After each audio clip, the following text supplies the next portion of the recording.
میں پوری بے تکلفی کے ساتھ آج اپنی شادی کا واقعہ سناتا ہوں، شاید کچھ نوجوانوں کے اندر غیرت جاگ جائے۔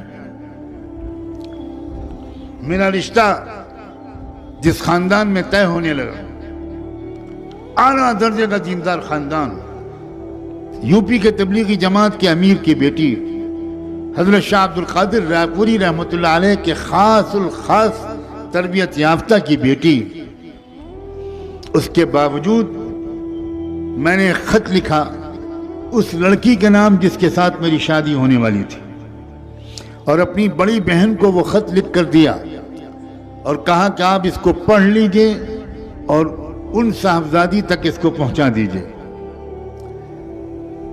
میں نے اس خط میں سلام مسنون کے بعد یہ لکھا کہ میری 3 شادیاں ہو چکی ہیں، اگر چوتھی بیوی بننے کے لیے آپ تیار ہوں تو میں اس رشتے کو منظور کروں گا، اور آپ کے والدین بھی اسی صورت میں اس رشتے کو منظور کریں۔ میری 3 شادیاں ہو چکی ہیں۔ آپ سب بھی حونک بنے بیٹھے۔ 3 شادیاں؟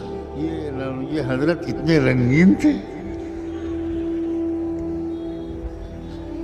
نوجوانی میں یہ جوش، یہ حوصلہ، یہاں ایک سے ہی ٹیڑھے ہوئے جا رہے ہیں۔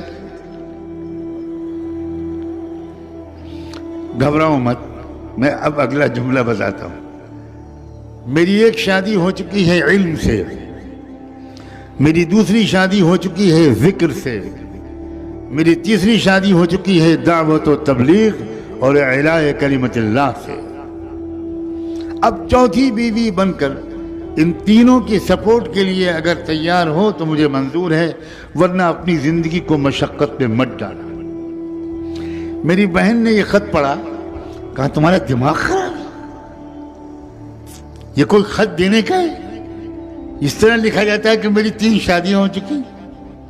میں نے کہا آپ خط پھاڑ کے پھینک دیجئے، میں نے پہلے سے اس کی نقل تیار کر رکھی ہے، آپ نہیں بھیجیں گی؟ میں روز شام کو مرکز جاتا ہوں، لڑکی کے والد صاحب کے ساتھ روزانہ میرے 2-3 گھنٹے گزرتے ہیں، میں انشاءاللہ ان کے ذریعے یہ خط بھجواؤں گا ضرور، کیونکہ میں کلیئر کٹ بات کہنا چاہتا ہوں کہ میری زندگی کا ایک مشن ہے،